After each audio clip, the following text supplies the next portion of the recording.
Hello folks and welcome to the weekend warm-up from here in Austin, Texas with me and him because he's back. I'm back. I know, mate, it's great to see you. You can see my face and I can see your face. And you've got glasses, I mean... It's all changed. It's all kicking off. It's all new. You've got new trainers. I do. Can you pan down, Steve, or is that going to completely ruin the shot? Look at that. Because I do love a burger. I know, but disappointingly they're not Vans. No, I know. Because then they'd be... Burger Vans. That was Lawrence's joke. I nicked it. Sorry, mate. Yeah. Where are your cowboy boots? I'm going to take that as a massive compliment, by the way. Yeah, it's a good joke. If you're nicking that joke, it's a good joke. It's a good thing. I love it. I know I've let myself down without the cowboy boots. Daniel had them on earlier today, didn't he? Your cowboy boots? No, but he did drink out my shoe. So, I don't know. I'm just talking gibberish now. Sorry. It's nice to have you back. It's nice to be back, mate. And we've been talking to all the drivers today, all 20 of them, all in fine spirit, I think. Yeah, I think they generally just love America, right? And Austin, this great city, and people are just happy to be here, going out and about for the most part, enjoying the sights and sounds of Austin. It's a great city. It's an absolutely great city. Wonderful to be back here. A brilliant track as well. The drivers all love racing around this place. The very unique nature of it. Obviously, headlines over the last few weeks about the surface of the track being here. A couple of bumps have been leveled out. A lot of the drivers today saying actually they quite enjoy the bumps on the circuit. It gives it its characteristic.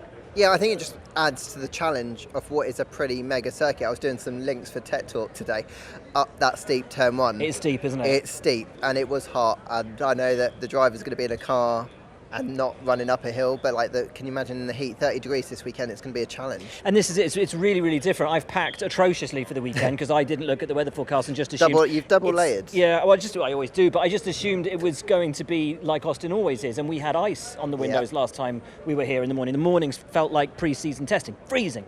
And it's going to be hot, it's going to be 30 degrees. That's going to have a massive impact on tyre wear through the weekend.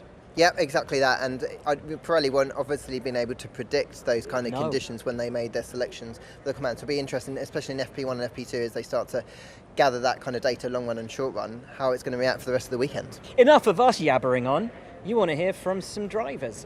So why don't we start with Lewis Hamilton and Max Verstappen? The championship keeps swinging between these two in the lead of the championship. Honestly, I think in 20 years, it's the most thrilling championship that I've ever reported on. And I'm not just saying that, I genuinely think it is. It's so tight, and it could still be either one of theirs. Yeah, and I think that's what they are both relishing. At this point, 6 races, 8 weekends. Speak of the devil. Yeah, there he is, Lewis. He's a man in demand, actually. Everyone wants to talk to him today. He goes down well in Austin. You did manage to speak to Lewis earlier today and to Max Verstappen. Let's hear from them both now. I'm just looking forward to the weekend, to see how competitive we can be. Of course, I know the last 2 races were maybe not our strongest points, but hopefully this track will be a bit better to us. And planning to look forward to the next couple of tracks should suit you guys. 6 races in 8 weeks. Is that the kind of thing you relish? Yeah, it's going to be busy, but it's fine. I mean, I think it will now conclude very quickly, with these races coming up. But it's good, a nice few tracks coming up as well where we might, look good as well. So then naturally you look forward to that a bit more. And just finally, today there was a global survey out that put you as number 1 in the drivers' vote, and it isn't just Dutch fans; it's kind of across the world as well. How does that make you feel? Yeah, life's completed. Very happy. No, it's good to see. Of course, I think everyone understands that. I always dreamt of being in Formula One, and I just focus on, of course, what happens on the track. But if people from the outside vote as well on you, I mean, that's great, and of course, happy with that. Is it nice when you return to Austin? I know it's a place that you love really well. We've had some great memories winning the title here as well. Does that give you the extra buzz when you're back here? Well, I've got a bad memory. I don't remember all the other times we've been here. The things that I remember of being here is like the amazing guests that I've had in the past and the dinners that we would go out to each night. It's probably the only track that I would always go out to dinner every night. We went to the same restaurant in town and had great conversations. I think the last time I was here at dinner, and Matthew McConaughey encapsulating us, telling us this beautiful story of how he met his wife and just all these cool things. Those are the things I really remember. My first race, winning the race in 2009-12 here, and just the fact that I love the track and it's a great racing circuit. Well, there you go. You got good memory. You remember the first. I don't remember the other ones though. And like winning the championship, for example, which is huge. I don't really remember it. So. And talking about the championship, such an intense battle with Max, I guess this is the kind of thing you relish, right? It's what you get up for in the morning, to be fighting so tight, and 6 races in 8 weekends, I think. Of course, this is what racing's about, and this is the dream that I think any racing driver and any performer or athlete it dreams of, is having the opportunity to be fighting for something so so special. And I'm really enjoying this battle that we have against another team. I'm just trying to focus to try and do the best job we can. We've got 6 tough races ahead of us. Great to hear from the championship protagonists. In the Constructors' Championship, of course, though, their teammates, all important in helping to bring those home. Yeah, they've been playing an increasing role in the Constructors' Championship fight in recent races. You spoke to Checo. What did he have to say? Yeah, I mean, really looking forward to it. Obviously, it's the Mexican Grand Prix next time out, but for this race weekend, they knew that Mercedes had a slight upper hand on them last time in Turkey. But he said that, honestly, they're not looking at each of the races as, oh, we're going to a Mercedes track, oh, we're going to a Red Bull track. They're just trying to really maximise everything from every weekend rather than getting too sort of het up. I mean, everybody thinks this is a Mercedes track and will naturally lend itself towards them. Mexico will naturally be a Red Bull track, but he says they're not really looking at that. And I think that's the approach that they've got to take. Interestingly, that Red Bull's worked at pretty much every type track, of circuit here, even if it's not been right at the top of that. And I think Checo's obviously taking confidence, isn't he, from that podium.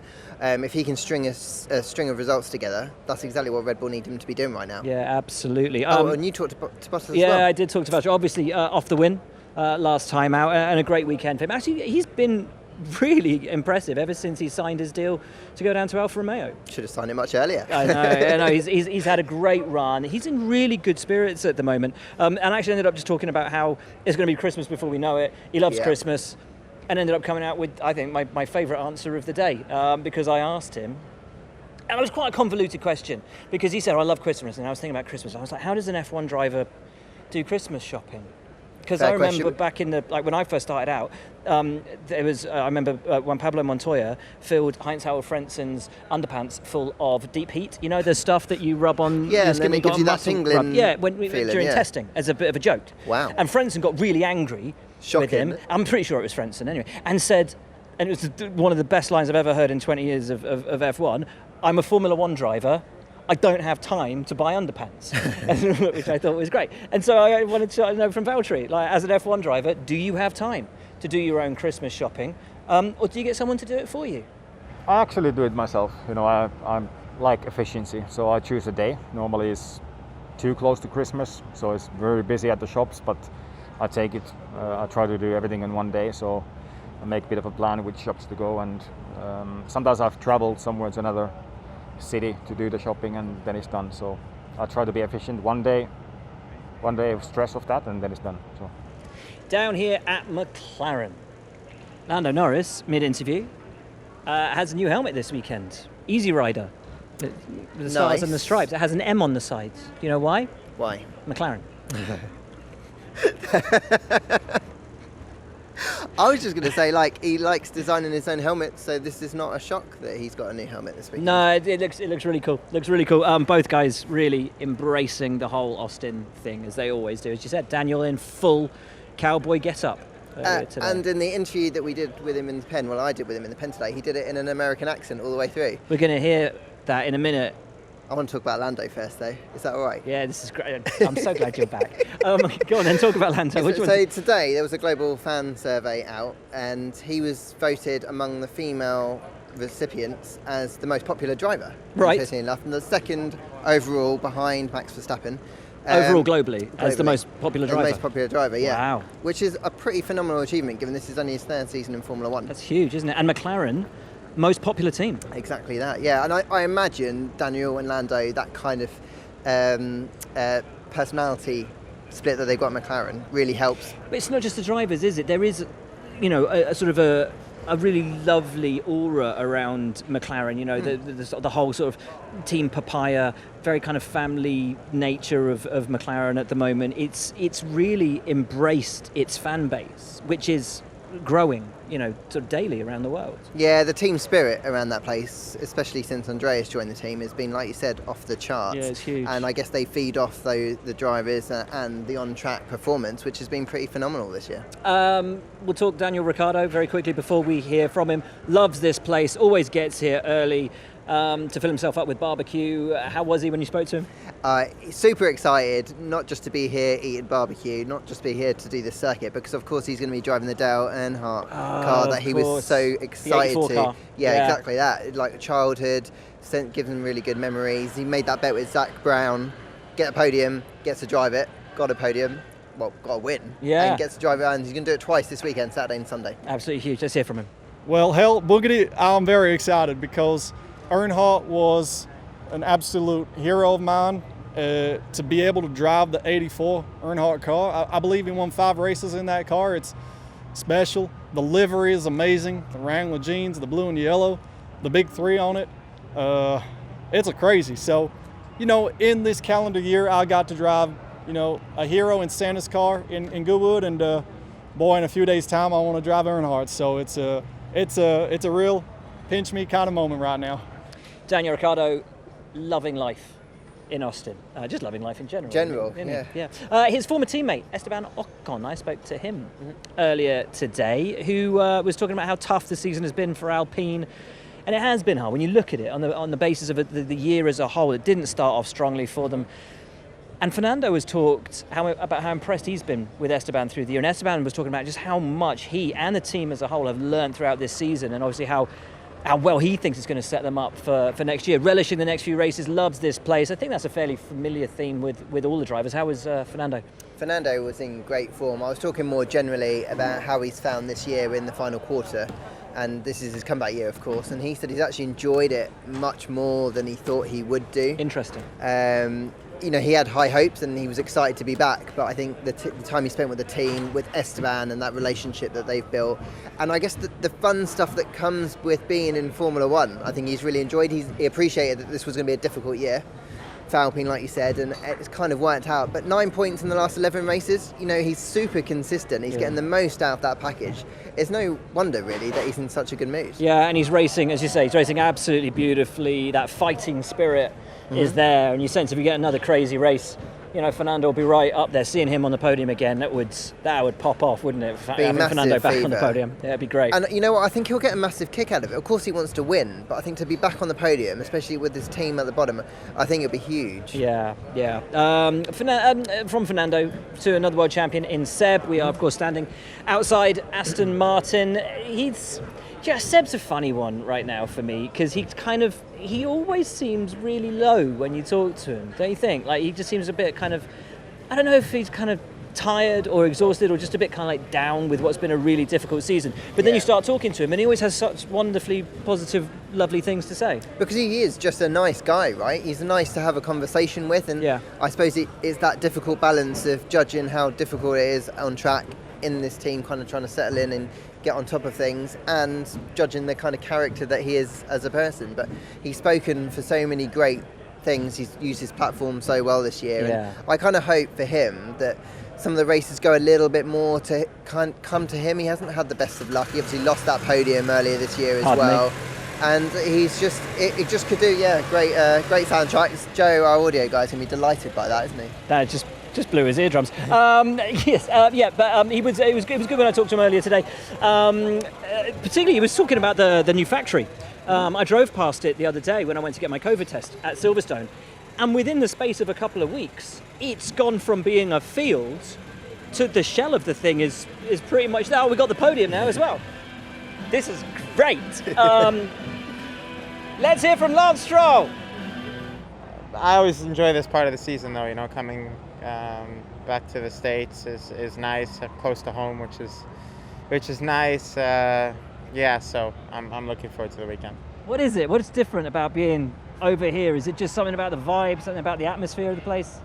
Well, like I said, I'm close to home, which is that makes it special for me. I got to go home on my way here, stop at home and see some family and friends, which was nice. And it's always a great weekend. They put on a great show here, and the fans always bring great energy to the track. So it's a fun weekend.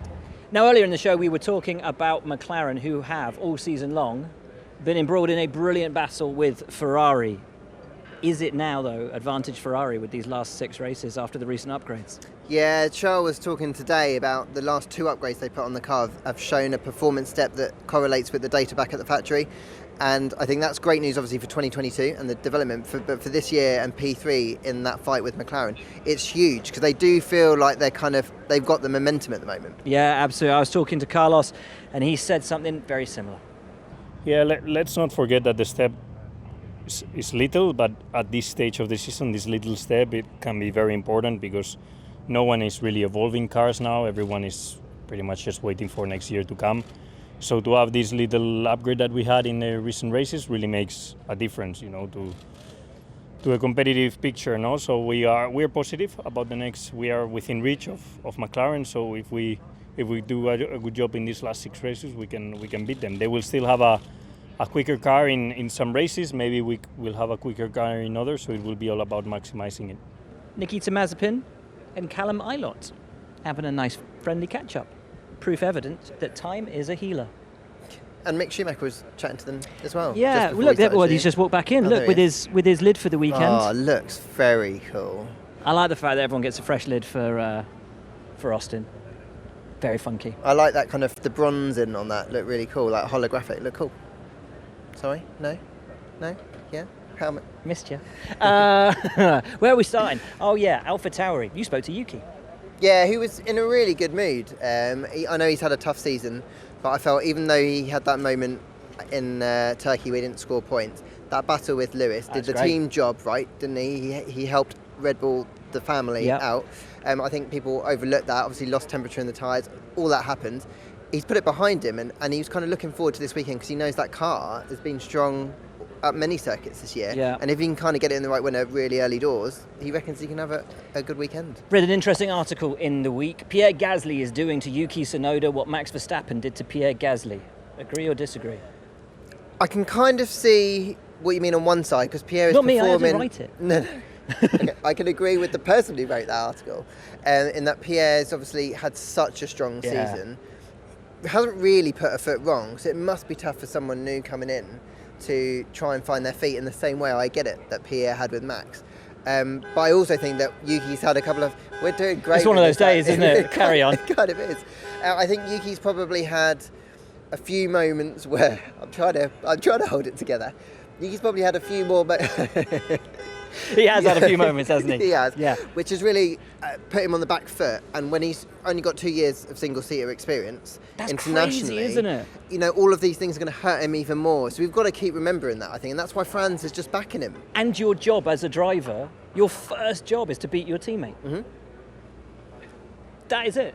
Number one job, beat your teammate. It's not for Pierre to try to pull Yuki up and help him out. But talking to Yuki last time out in Turkey, he was saying how much of a help Alex Albon has been to him throughout the season in helping him find his feet and really sort of gain that confidence, and how lonely he's felt at times throughout the year. So great stuff for Yuki, and it just keeps coming back with more and more confidence every weekend. I spoke to Pierre Gasly, who is super enthused after that last race. Mm-hmm. Brilliant result for them. Could possibly have been even better for them without that penalty, and he still doesn't understand it. He said he only found out that he had points on his license from it halfway through the week where someone tweeted him about it.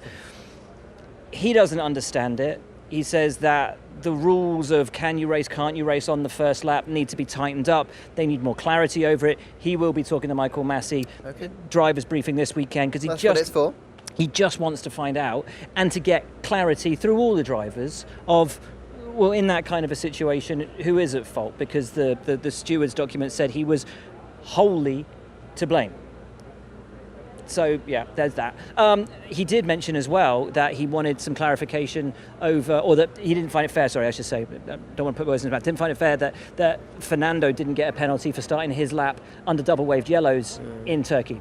That, of course, has been changed now for this weekend. All times set when there are double-waved yellows out on track will be invalidated. So drivers can just back off now. They don't have to worry about it. Every single lap time under a double-waved yellow will be invalidated. That's it. Simple as that. Clear cut, and I guess going forward, that's just the easiest way. Everyone knows where they stand, don't they? Completely. Right, Alfa Romeo, you spoke to Kimi. Who wasn't at his chattiest, I'll admit, today, talking about how things have gone. He does feel that it's been track specific, why they've looked a little bit stronger in the last couple of races, because he says that car really hasn't got any better. They haven't really got a much better understanding of trying to make it operate in the perfect window. He actually got chattier when I started asking about life after F1 and like what he's excited about. He can't wait to go on holiday, spend more time with his family.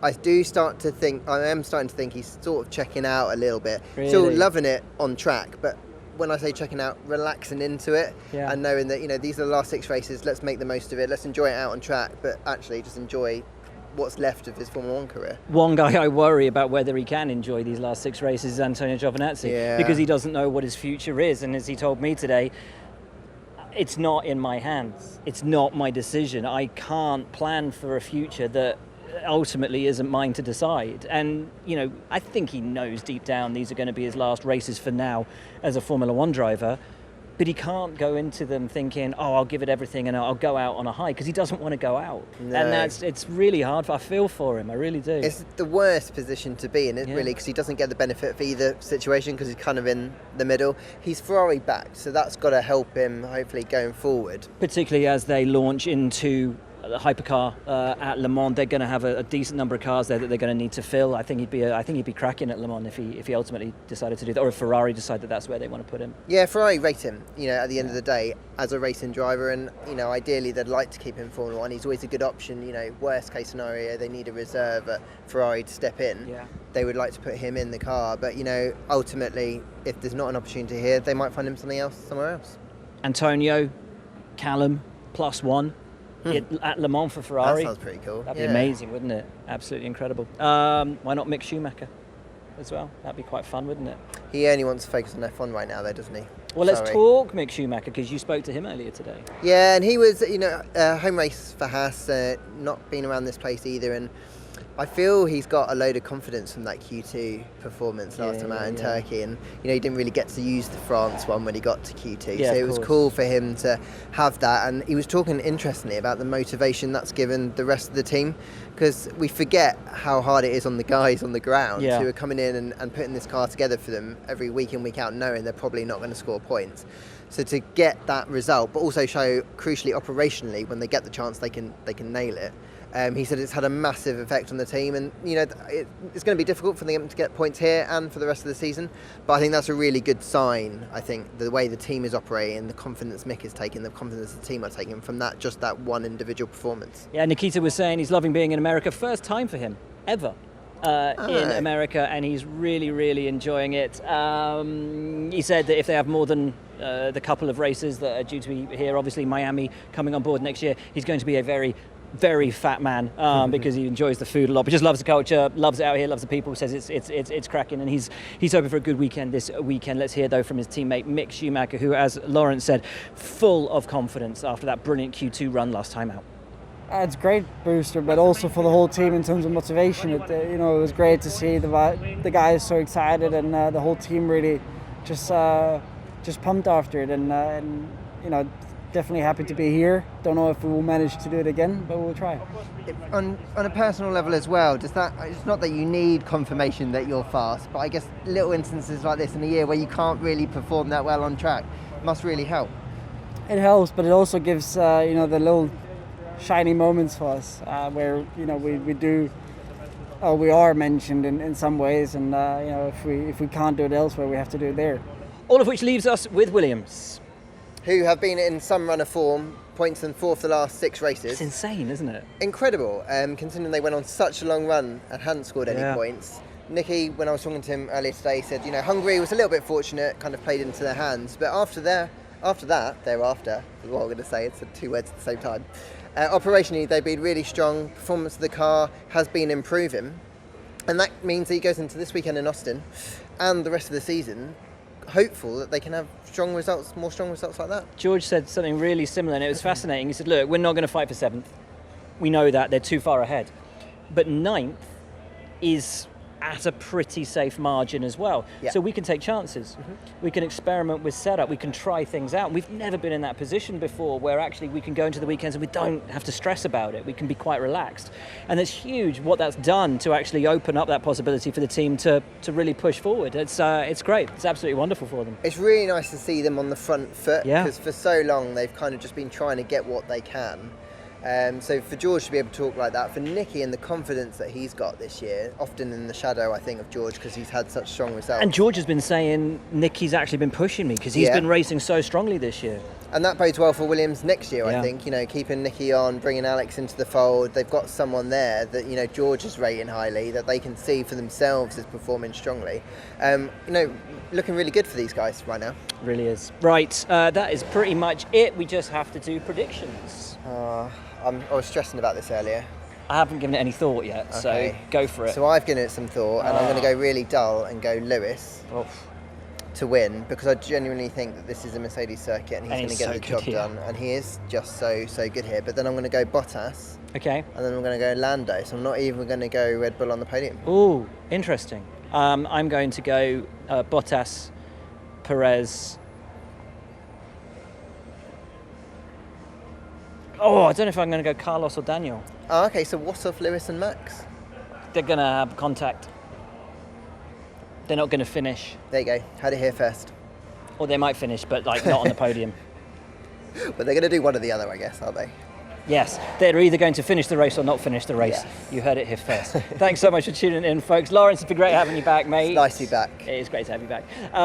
Thanks for tuning in, folks. Enjoy the weekend. It is fabulous to be back here in Austin. We'll see you next time, but that is it.